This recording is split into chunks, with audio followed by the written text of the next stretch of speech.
Селям алейкум, хайрлах шамлар. Витаю! В эфире телеканала АТР. Вы смотрите информационно-аналитическую программу «Бугунь».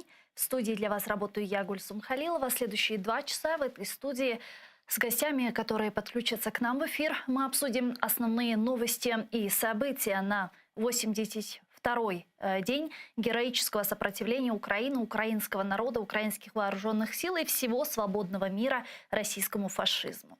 Я напомню, что мы работаем в прямом эфире. На экраны ваших телевизоров режиссеры периодически выводят номера телефонов. Вы можете звонить к нам абсолютно бесплатно по Вайберу +3 80 67 63 46 130, а также можете присоединяться по скайпу atr.tv. Это наш адрес. Звоните, задавайте ваши вопросы нам. Важен ваш голос. И не забывайте подписываться на наш YouTube-канал. Там мы вещаем как в онлайн-режиме, так и выкладываем самые интересные фрагменты из наших эфиров. Выкладываем практически все наши программы в записи. Если вдруг вы не успели посмотреть в прямом эфире, заходите на наш YouTube-канал и смотрите нас там. И не забывайте ставить лайки под программами. Это поможет нам продвигать наш YouTube-канал Первого Крымско-Татарского. Ну что ж, я рада представить гостя, который присоединяется к нам в эфир. Это диссидент, политический обозреватель Андрей Андреевич Пиантковский. Добрый вечер. Здравствуйте, Андрей Андреевич. Добрый вечер, Гульсум. Ну что ж, нашу беседу я хотела бы начать со следующих новостей. Вы знаете, что сегодня состоялось заседание ОДКБ, Организации договора о коллективной безопасности, и там выступал Путин, и его, собственно, все марионетки, сателлиты. Вы смотрели это заседание? Что скажете? Что вы поняли с него? Нет, не смотрел. Про Путина я все понял во время его выступления на Параде Победы. И готов с вами обсудить. А эта организация, она не существует. Это фейковая организация. Она окончательно это продемонстрировала, помните, во время Карабахской войны, когда Армения, кстати, член этой организации, связанный там всякими союзами дружбы и помощи с Россией, подверглась нападению не только традиционных конфликтов с Азербайджаном, но и турецкая армия, кстати, прилежащая к этому страшному блоку НАТО, которым Путин все время пугает, принял участие в войне и нанесла Армении поражение. И Россия, несмотря на вопли о помощи, раздававшиеся из Еревана, не оказала никакой поддержки. Мы тогда все недоумевали, почему Путин отказался, испугался какого-то Эрдогана, испугался столкновения в Южном Кавказе с армией Турции. Ведь мы привыкли, воспитывались, даже мы, противники режима, в какой-то степени были жертвой этой пропаганды о второй армии мира, там всех этих мультиков, страшных парадов. Но вот сейчас весь мир видит, что такое российская армия, которая побеждает украинское, вооруженное еще старым советским оружием, и которая просто побежит через 2 недели, когда самая мотивированная в мире украинская армия будет вооружена самым современным в мире оружием. Ну вот в этой обстановке полного провала Путину надо изображать каких-то союзников, какие-то военные союзы. Я принципиально даже не следил сегодня за этим событием. Ну, именно поэтому Россия может привлечь силы ОДКБ к так называемой спецоперации, к этой войне? Ну, вот, казалось бы, вот рядом стоит сила ОДКБ, которую надо привлекать, белорусская армия. Да. Пустить ее на Киев сейчас. Все-таки 25-тысячная армия что-то может изменить. Но Лукашенко прекрасно понимает, несмотря на все давление Путина, тот его, наверное, угрожает чуть ли не убийством. Но послать... У Лукашенко есть секретные данные о настроениях белорусских военнослужащих. 90% категорически против участия в войне против Украины. И поэтому вот это привлечение, о котором вы говорите, превратит белорусскую армию в белорусский национальный корпус, который скинет Лукашенко. И, кстати, такие же процессы идут по всему постсоветскому пространству. Смотрите, как ведут себя даже путинские марионетки, которые типа вот ваших этих ордов отхватили кусочки Грузии. Один Хауй, этот президент так называемой Южной Осетии, объявил о инициативе вступить полностью в состав России. Ну и проиграл президентские выборы. А другая образовать другое грузинское орду. Абхазия даже оказалась рассматривать это предложение России. Украинская победа Украины, вот солнце украинской победы, которое встает над миром, она меняет всю обстановку, прежде всего на постсоветском пространстве. То есть вы считаете, что вот те же страны-участники ОДКБ и их руководство, которые сегодня являются прямыми марионетками Путина, у них появляются стать реально полностью независимыми после поражения Путина? Ну, я бы уже не сказал, что они... Почитайте социальные сети Казахстана или даже официальное заявление казахстанского правительства. Такаев вовсе не является марионеткой Путина. Он категорически, Казахстан отказывается присоединяться к санкциям. Да и парад они отменили на 9 мая. Хотя до этого и Назарбаев, и все остальные ездили прекрасно на Красной площади, сидели рядом с Путиным. Он то же Путиным. самое ведет, и люди же очень внимательно смотрят. Все это дружба, которую навязывала Россия, она воспринималась из-под палки даже самыми такими марионетками, как вы сказали, и местными ханами, диктаторами. Путин никому не нужен был. Россия путинская, вообще любая Россия, она никому не нужна на постсоветском пространстве. Ни демократическим странам, как Грузия и Украина, которые выбрали совершенно иной европейский путь развития, и не тем среднеазиатским диктатурам, которым не нужен какой-то еще дополнительный пахан в Москве. Так что весь этот карточный домик АБКБ, там что у них, Евразийского союза, ЕАЗа, он рушится просто у нас на глазах. Вы сказали, что по поводу Путина вам стало все понятно еще на параде 9 мая. А что именно? Что вы имели в виду? Ну, весь мир видел этого человека. Ну, смотри, как все ждали этого парада. Он что-то объявит, какие-то страшные, невероятные вещи. Объявит войну, объявит мобилизацию, объявит о поглощении ДНР, ОРДО. Ну, прежде всего, как он появился. Он появился, его такой очень пожилого, тяжело передвигающегося человека уложили, я сказал, усадили в какое-то кресло, напоминающее качалку, и укрыли пледиком, укрыли ему коленки пледиком на военном параде, военный вождь. Это символ, конечно. Гораздо важнее то, что он прошамкал в своем выступлении. Я назвал свою статью «Выступление Путина. Последнее слово». Потому что его выступление проходило на последнее слово обвиняемого на процессе по главным военным преступникам. Именно так оправдывались Геринг, Риббентроп в Нюрнберге. У нас не было другого... Вы вспомните все фразы из его. Да. У нас не было другого выбора, нам не предоставили другую возможность, нас никто не хотел послушать. И потом он 10 раз повторял, но мы же правильное решение, мы же правильные. Единственное, кого он убеждает? Себя? Нас с вами убеждает.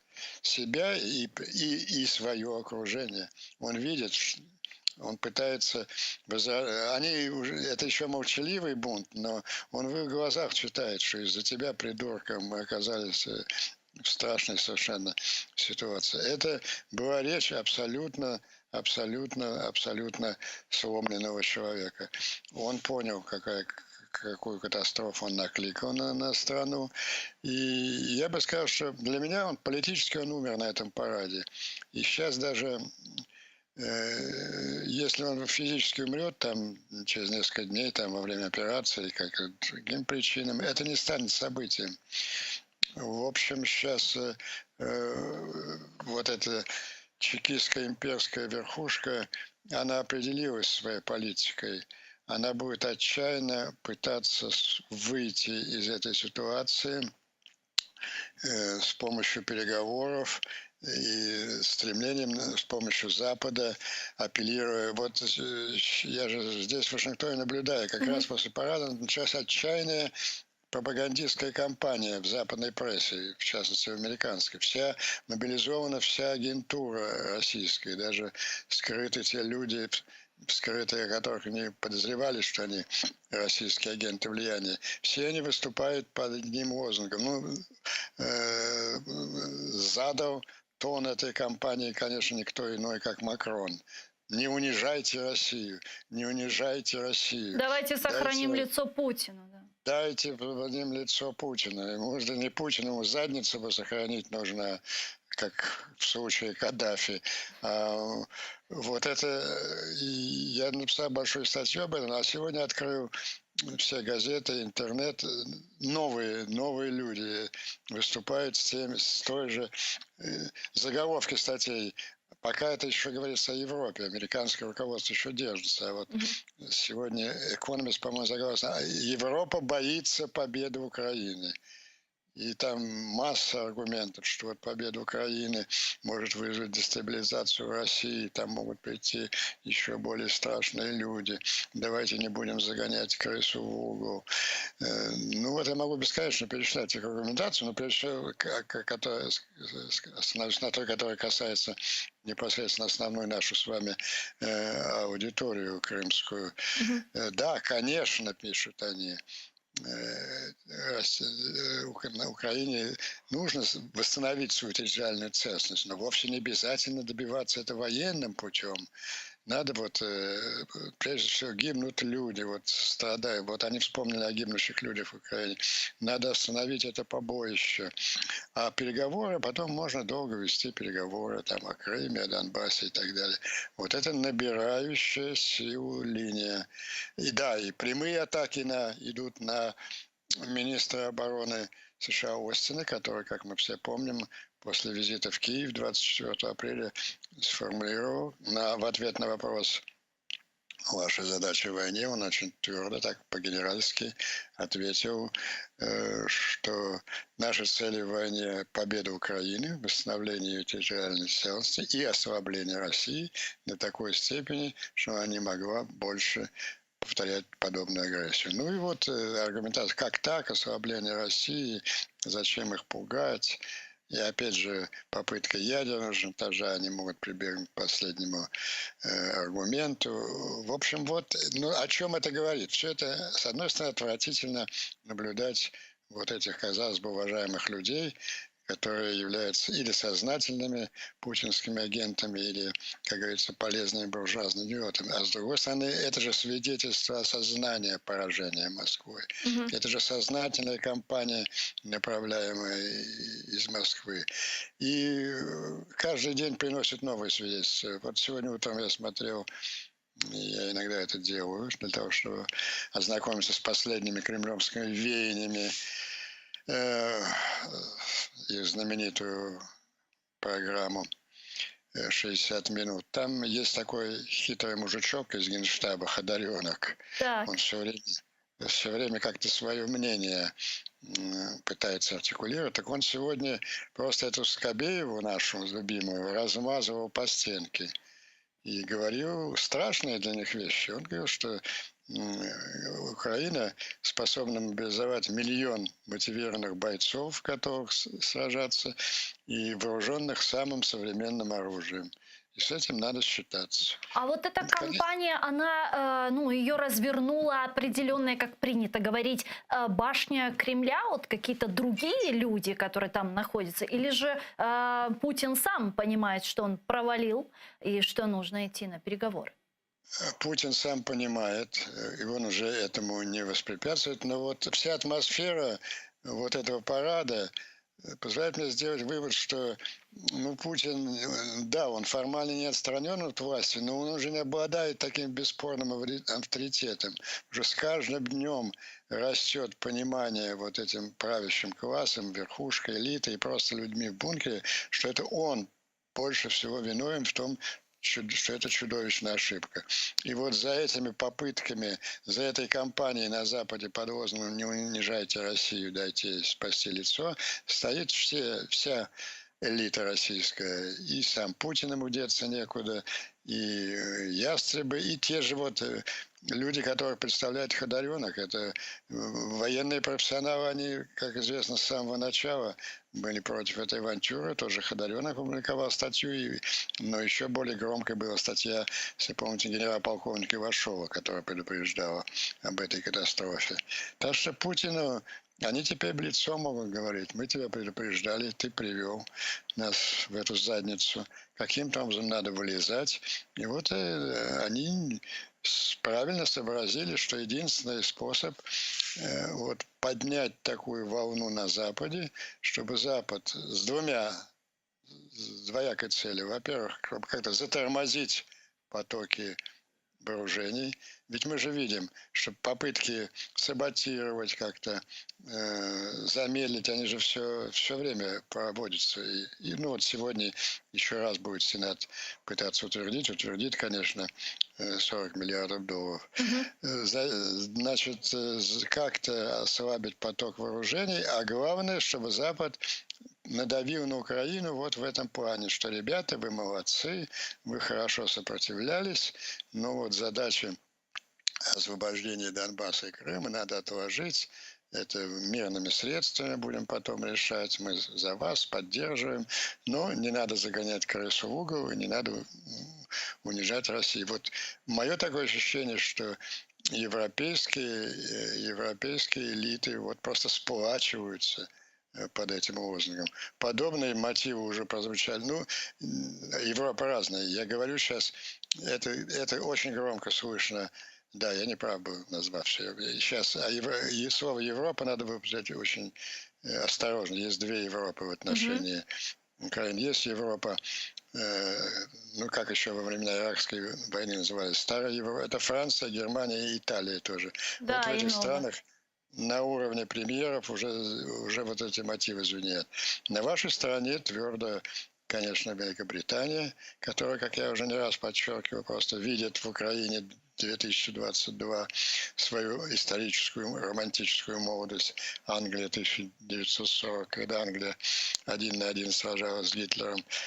И Восточная Европа, Польша, Румыния, прибалтийские страны, Балтия, да. И новые прекрасные союзники, неожиданные, Финляндия и Швеция. Между прочим, это громадный политический удар. Это в военном смысле это ничего не решает, потому что, ну, это же все сказки о том, что страшная НАТО собирается нападать на Россию. Она никогда не нападала, и, скажем, военный потенциал Швеции и Финляндии, он не усиливает потенциал НАТО для такого мнимого нападения. Но политически, психологически, это, конечно, громадный удар по путинской России. Ну вот что касается переговоров, многие политические обозреватели говорят о том, что когда Украина, а она сейчас проводит успешную контрнаступательную операцию в ряде направлений, дойдет до административной границы с временно оккупированным Крымом, точнее вернется к позициям 23 февраля 2022 года, то западные партнеры Украины, ну, уже скажут: давайте садиться за стол переговоров с Россией. И нельзя, как вы говорите, загонять. Да, если я не ошибаюсь, это в статье Путина, да, говорилось о загнанной крысе в угол, что нельзя это делать. Ну, это какой-то любимый образ его из детства. Да, и вот западные партнеры скажут и попросят, возможно, обратятся к Украине, и скажут, нужно садиться за стол переговоров. Вот такие опасения есть? Запад на это может пойти? Я понимаю, что уже как такового коллективного Запада нет, он очень поляризован, но так, вот так это иначе. Старая Европа, условно Европа Шольца, Макрона и кто там у них, Драги, премьер в Италии, она готова на это пойти, и, собственно, она к этому готовится.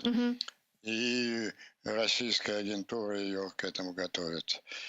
Ну, мы же помним, что внутри Америки, мы сколько раз с вами обсуждали, внутри американской администрации есть подобное крыло.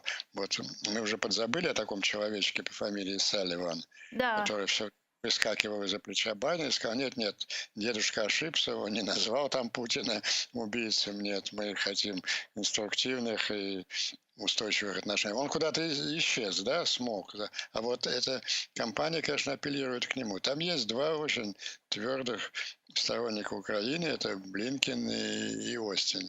И пока они доминируют. Вот. Это очень важно, потому что, ну, слова словами, а что физически важно для Украины — тот поток вооружений, который на 90% будет идти из Соединенных Штатов. Вот пока американская администрация не реагирует на подобные звуки чекистских кремлевских сирен. Но Мгм. Европа уже готова к ним А присоединиться. как Вот так. Украине, на ваш взгляд, стоило бы поступать в такой ситуации? Вот как правильно было бы действовать?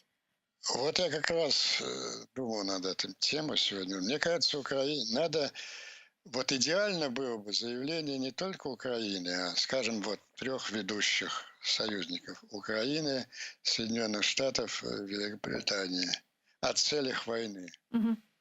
Ну, это частично заявил Остин, но он это заявил даже не в качестве где-то официально министра обороны, но отвечая на вопрос корреспондента. Заявлял об этом несколько дней назад Кулеба, о том, что целью войны является полное восстановление территориальной целостности. Идеально было бы заявление трех ведущих держав, подписанное президентами Джонсоном, Байденом и Зеленским о целях войны. Целью войны является полное восстановление территориальной целостности Украины. Когда надо в этом заявлении следует пояснить вот эту формулировку Остина об ослаблении России, потому что вот эти наши враги, которые пытаются выступить под знаменем «Не унижайте Россию», они вот критикуют Путина: а что же не ослаблять, что же мы пойдем воевать в Россию, будем вмешиваться. Вовсе не это имел в виду он. Я напомню, он сказал ослабить до такой степени, что она не могла повторить более агрессию. Так вот, когда украинская армия вышвырнет российскую из Донбасса и Крыма, это и будет ослаблением до такой степени. Вот и я предложил бы сделать такое заявление трех держав, что целью является восстановление территориальной целостности, и никаких других дальнейших целей в отношении устройства России, ее политической системы, того, кто там находится у власти, мы не ставим. Это нас не касается. Мы хотим восстановить территориальную целостность Украины и обеспечить невозможность повторения российской агрессии. Ну вот, Вот с эта другой стороны, формулировка выбьет почву из тех, кто из этого лозунга «давайте не загонять крысу в угол». Потому что какой, собственно, угол, какое унижение, если, слушайте, у Украины захватили 20% территории, убили десятки тысяч людей, уничтожают это не унижение. А вот отказаться от всего этого, это, оказывается, унижение. Можно показать бессмысленность вот этих заявлений. Мы хотим восстановить территориальную целостность Украины. Все, что дальше будет происходить в России, это внутреннее дело тех людей, которые там ну а живут. учитывая, что Россия сегодня не соблюдает абсолютно никакие международные конвенции и ограничения, и фактически сейчас Кремль ведет такую не просто бессмысленную войну, в первую очередь для себя, да, но и войну такую, которая стремится полностью превратиться в кровавую просто бессмыслицу, войну абсолютную, когда Буча — это Хатынь, Гостомель, Ирпень — это вторая, третья, Сребреница и так далее. То есть в таком случае не растет ли угроза применения ядерного оружия? Оно бессмысленно с точки зрения. Вы обратили же внимание совершенно на другое поведение Запада, как раз начиная, ну, прежде всего, Соединенных Штатов, начиная с 24 апреля. Эти поставки вооружения, закон о Ленд-лизе, миллиарды помощи, Запад перестал бояться путинского ядерного шантажа. Мгм. Ну вот я вам скажу страшную вещь.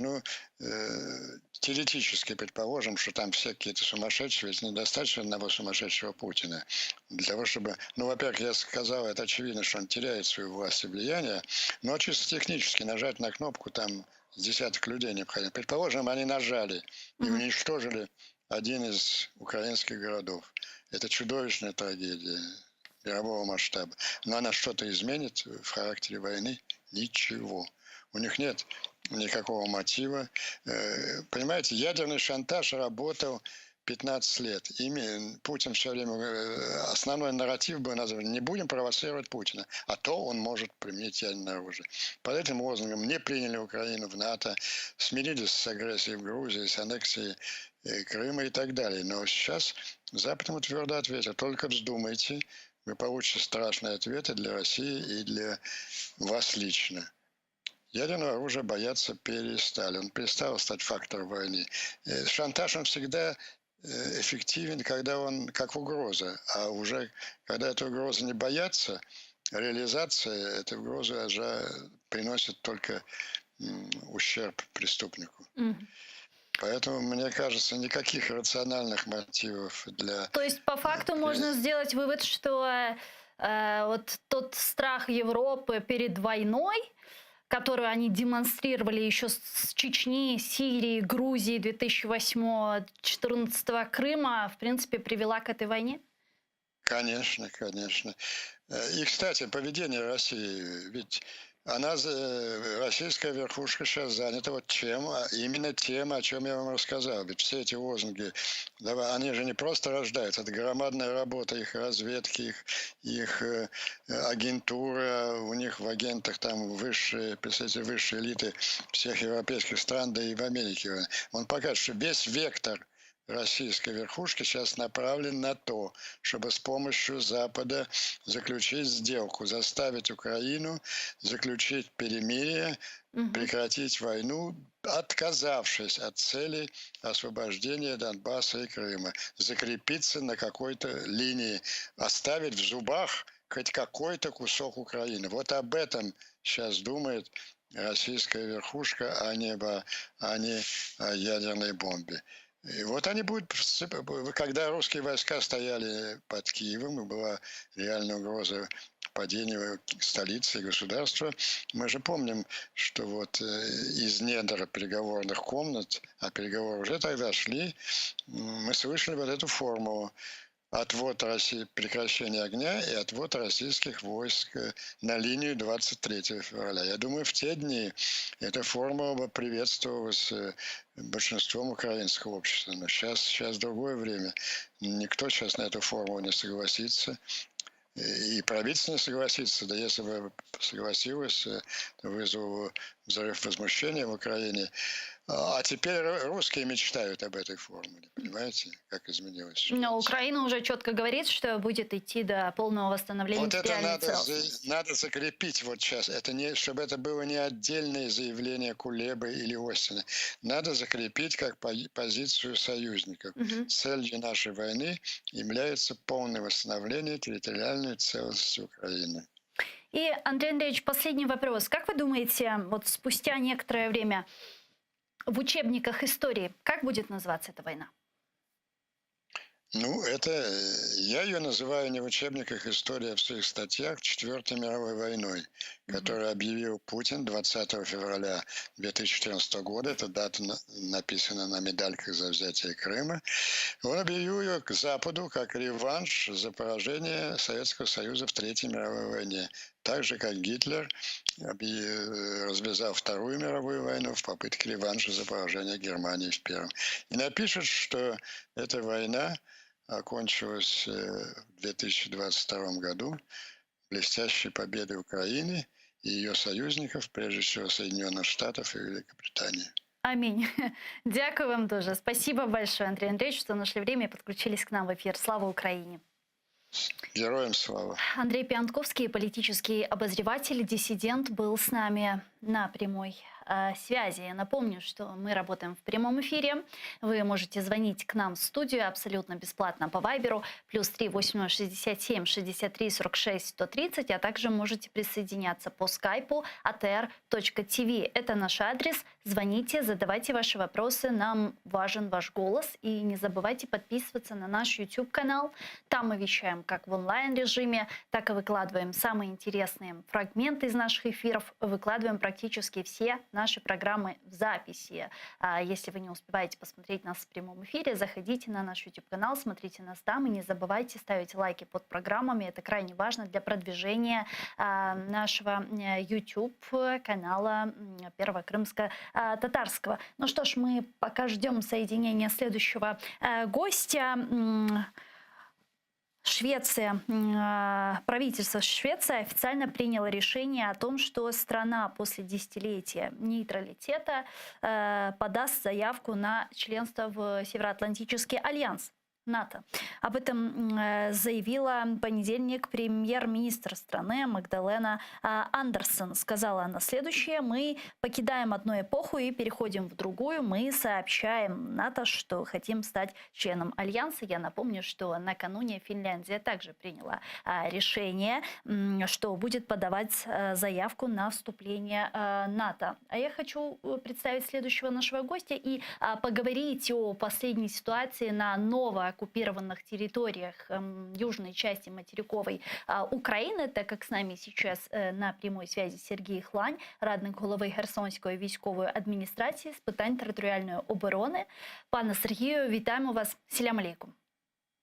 Вітаю. Доброго вечора. Мы из Украины, с Херсонщины. Слава Украине. Героям слава. Какая, по вашим данным, последняя обстановка, последняя ситуация в Херсонской области? Что там сейчас происходит? Какие последние новости? Ситуация остается быть напряженной и сложной. Оккупанты проводят свои фильтрационные действия. Оккупанты до сегодняшнего дня продолжают задерживать людей с проукраинской позиции. Оккупанты до сегодняшнего дня продолжают задерживать депутатов органов местного самоуправления, бывших депутатов областной рады. Оккупанты продолжают преследовать, запугивать людей. Но самое критическое и страшное то, что фактически гуманитарная катастрофа, которую умышленно делает оккупант в Херсонской области, направлена на то, чтобы люди оставались без возможности найти продукты, без возможности купить себе продукты первой необходимости.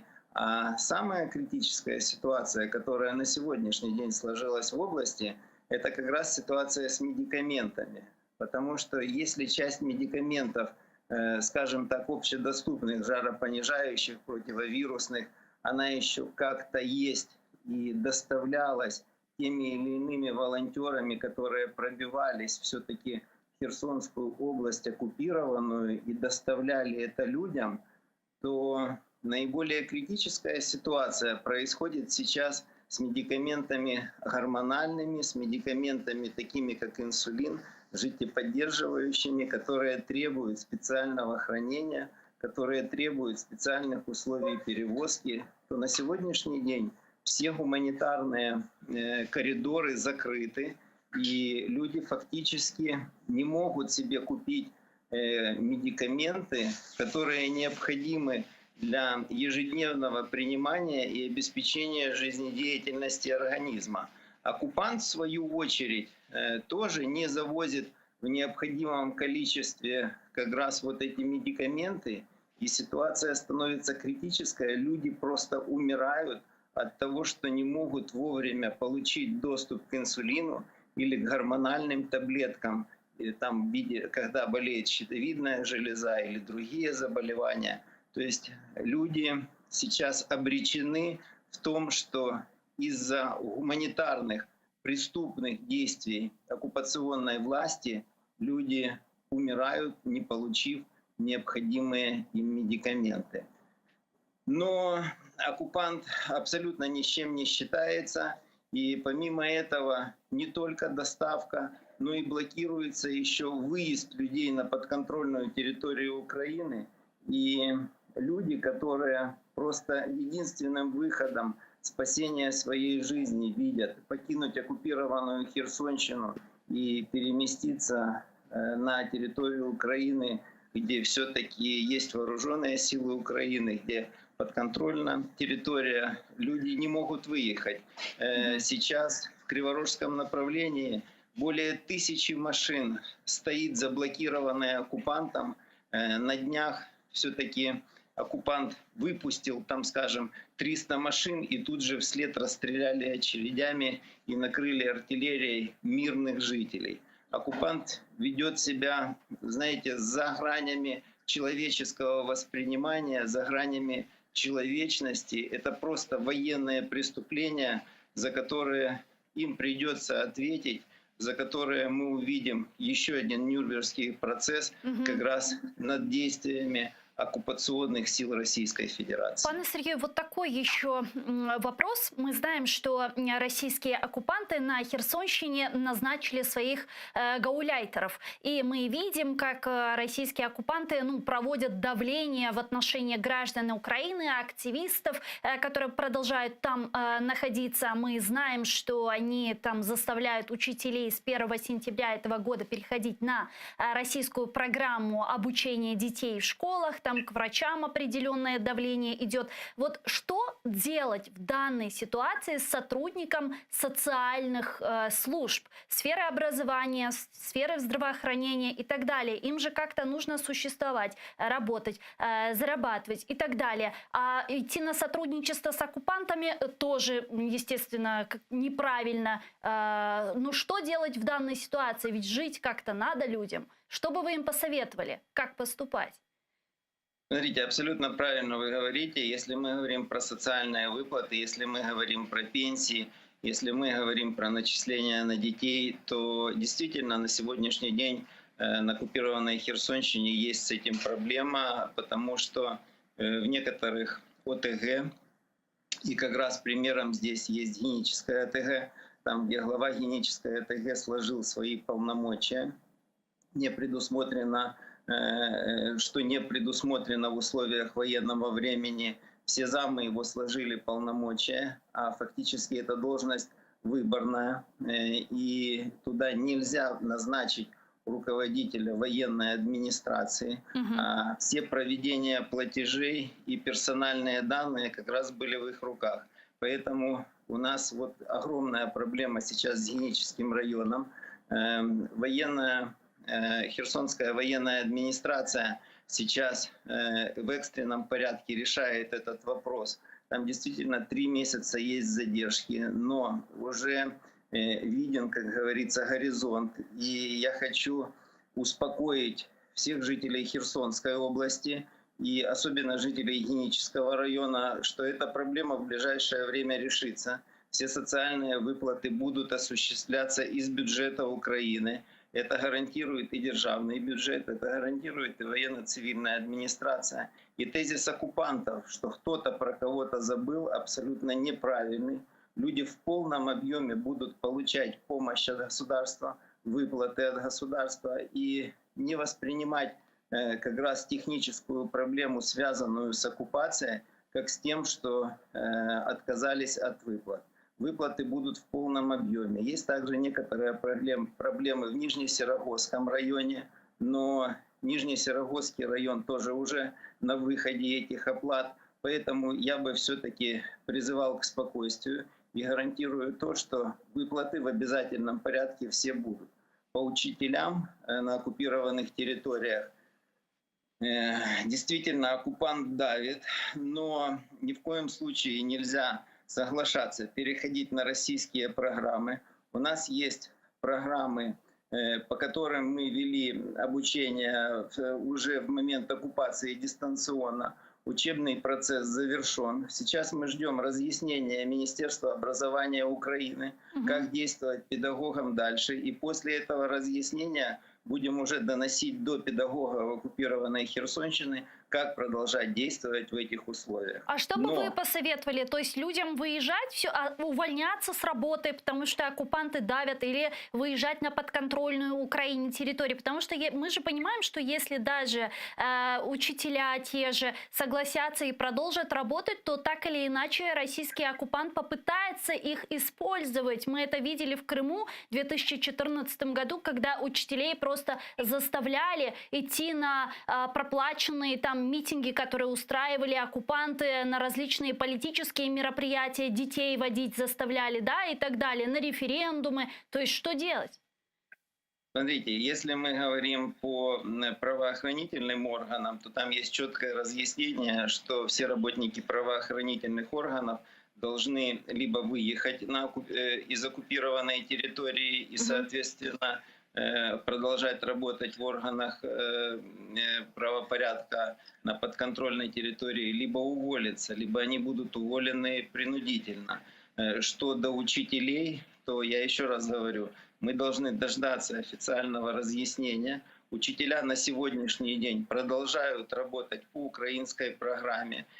Сейчас мы ждем в ближайшее время все-таки разъяснения от Министерства образования, как продолжать учебный процесс дальше на оккупированной территории. И, пане Сергею, такой еще вопрос. Мы видим, как украинские вооруженные силы ведут успешную контрнаступательную операцию на восточном направлении нашей страны. Какова вероятность того, что в ближайшей перспективе к лету, как говорят многие, в том числе и западные военные аналитики, нам удастся выйти на административную границу с временно оккупированным Крымом? Буквально 2 минутки. Я абсолютно в это верю, и мы действительно все с надеждой смотрим на успехи наши в Харьковской области, в Донецкой, Луганской области. Сейчас очень много зависит как раз от этих областей. Но в свою очередь хочу сказать, что у нас есть успехи и в Херсонской области. У нас освобождена уже Александровка, вооруженные силы Украины ее контролируют. У нас есть успехи на Криворожском направлении. У нас освобождена целая объединенная территориальная громада.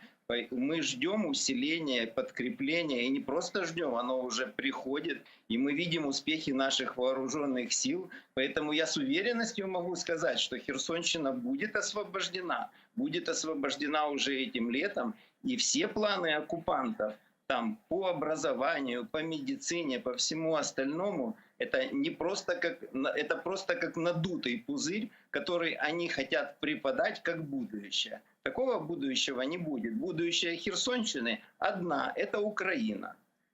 Как, впрочем, и Крыма.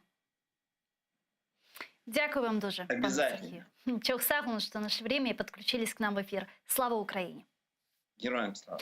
Сергій Глань був з нами на прямому зв'язку, радник голови Херсонської військової адміністрації з питань територіальної оборони, а раніше народний депутат України 8-го скликання. А зараз до нашого ефіру приєднується Віталій Шведов, військовослужбовець окремої бригади територіальної оборони, а раніше керівник військово-цивільної адміністрації в 2015-16 роках, радник голови Луганської облдержадміністрації. Пане Віталію, вітаємо вас. Салям алейкум, слава Україні! Да, героям слава, вітаю вас також. Пане Виталий, расскажите нам, пожалуйста, какая последняя ситуация, обстановка сейчас на восточном направлении, именно на Донбасі, Донецькій, Луганській областях? Ну, фактично, вона останнім часом здорово не змінювалась. Фактично, з Щедрівщі відійшли наші підрозділи. Рубіжне також віддали. І фактично лінія проходить по дорозі об'їзній по Сєвєродонецьку. А також Лисичанськ і Тошківка, і Гірське і Золоте. Оце та частина Луганщини, яка залишилася, скажімо так. Фактично ці підрозділи, усі, які були, це там 57-ма, 58-ма бригада, там всі інші підрозділи, 111-та бригада, всі інші підрозділи, вони на своїх позиціях, вони тримають оборону, але ворог, він нарощує свої сили на території, підтягнули резерви, і намагаються вирівняти лінію з Попаснянського напрямку, тобто піддавити Тошківку, піддавити туди у бік Устинівки, піддавити Золоте і Гірське і вирівняти лінію по Попасні, оскільки Попасну ми не контролюємо. І це дуже небезпечно як для Лисичанська, як для Сєвєродонецька, як для території, де знаходяться наші підрозділи. То есть ближайшая цель оккупантов – это выйти на административные границы Донецкой и Луганской областей? То есть для этого сейчас проводятся и дополняются вооруженные силы РФ, точнее, приходят дополнительные подразделения и так далее? Я думаю, знаєте, це більш, мабуть, такі локальні питання, оскільки була глобальна стратегія, велика стратегія по захопленню Києва, не вийшло. Да. Потім була там стратегія по Харкову, не вийшло. І тепер ці плани, вони поступово, можливості Росії зменшуються, і апетити, мабуть, зменшуються також. Глобально вони, звісно, хочуть вийти на кордони Луганської і Донецької областей, але на сьогоднішній день, я вважаю, у них ситуація, та, яка є, вона більш локальна. Тобто це якесь таке оперативне оточення і оточення Лисичанська, Сєвєродонецька і угрупування на цих територіях. Можливо, частина там Донецької області, тобто вихід там на бік, у бік Сіверська, Лимана.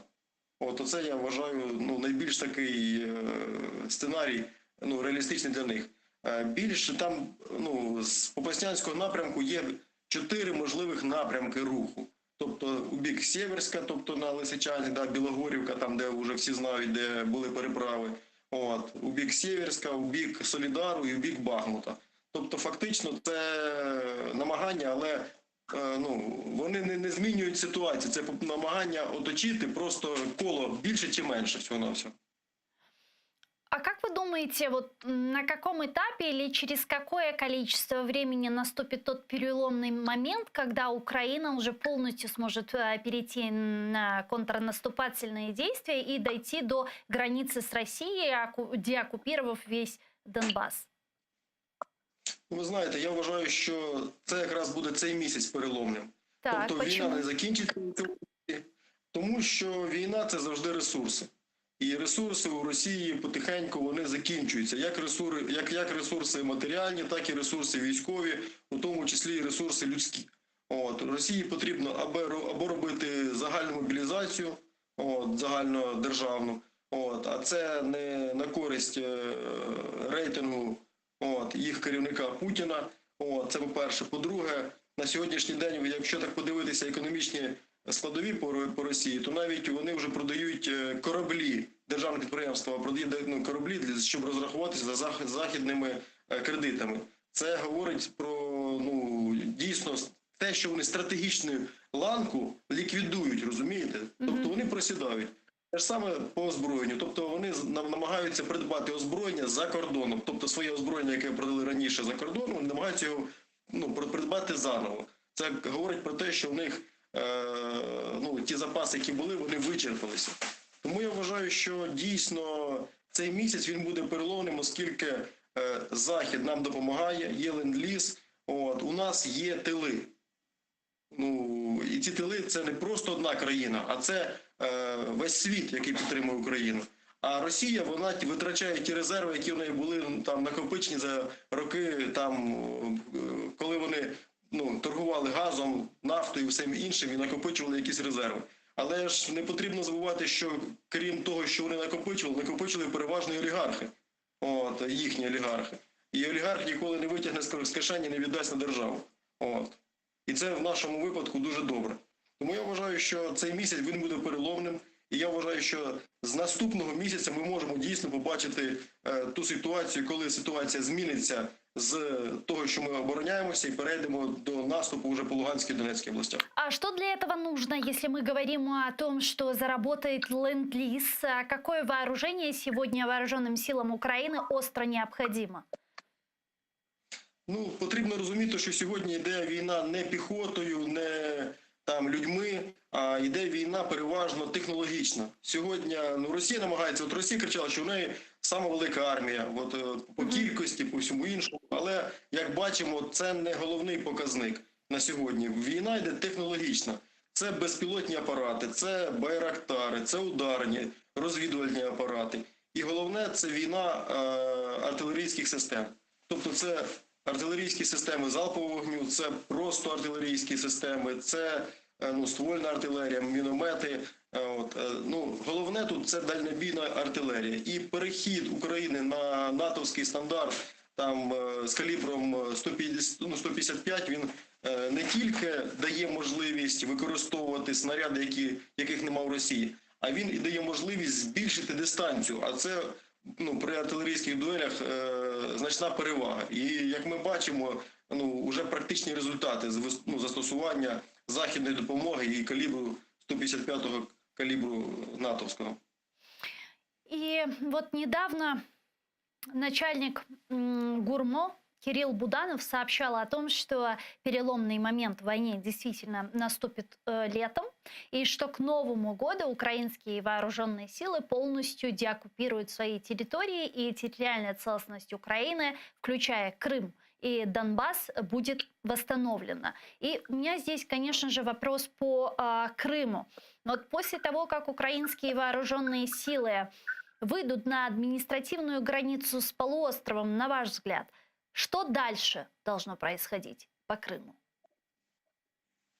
Ну что должно происходить? Ничего не должно происходить. Украина должна восстановить свои рубежи, те, которые были, вот, и заниматься теми людьми, которые активно занимались поддержанием той администрации российской, захватом власти вот, на полуострове, и привлекать их к ответственности. Я думаю, что для Украины это будет простой вариант. Почему? Потому что все коллаборанты, они, когда только видят, что территория возвращается, они просто уезжают с территории. Поэтому нам нужно будет их преследовать, но преследовать в уголовном порядке, грубо говоря, там, в международном праве по территории всего мира. Вот и всего лишь все, что нужно сделать было. Вот понимаете, ДНР и ЛНР до сегодняшнего дня не объявлены террористическими организациями там, или еще какими-то. Если бы это было сделано, то все, кто работают в этих организациях, во всех органах ЛНР, ДНР, фактически и Крыма в том числе, они фактически преследуются во всем мире по международному законодательству. Но на сегодняшний день этой практики нет, к сожалению. И я думаю, что мы к этой практике должны все-таки подойти и надлежащим образом ее использовать. Это как ИГИЛ, это как Аль-Каида и так далее. Но видите ли вы возможность возвращения Крыма военным путем? В этом был вопрос.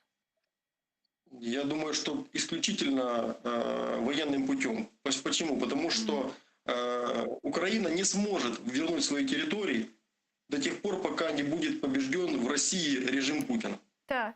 Вот, к сожалению, так. То есть это уже такая цивилизационная, можно сказать, война. После чего уже ничто не будет как раньше. Россия как страна останется, однозначно она будет, наверное, непонятно в каких границах, поскольку там внутренние процессы будут протекать, там отсоединяться, присоединяться, изменять структуру и так далее. Вот. А то, что нужно убрать режим, который угрожает мировому спокойствию и захватил нашу территорию, это однозначно. Дякую вам дуже, пане Віталію. Чохсагулно, що нашли время и подключились к нам в эфир. Слава Україні! Героям слава! Віталій Шведов був з нами на прямому зв'язку. Військовослужбовець окремої бригади територіальної оборони. Раніше керівник військово-цивільної адміністрації в 2015-16 роках, радник голови Луганської облдержадміністрації. А я с вами не прощаюсь, мы переходим на информационную программу «Заман» на украинском языке. Наши журналисты сейчас вам расскажут о самых последних и актуальных новостях. А после мы вернемся в эту студию и продолжим наш эфир на родном крымско-татарском языке. Традиционно с нами будет в гостях председатель Меджлиса крымско-татарского народа Рифат Чубаров. Не пропустите. Коршкенча.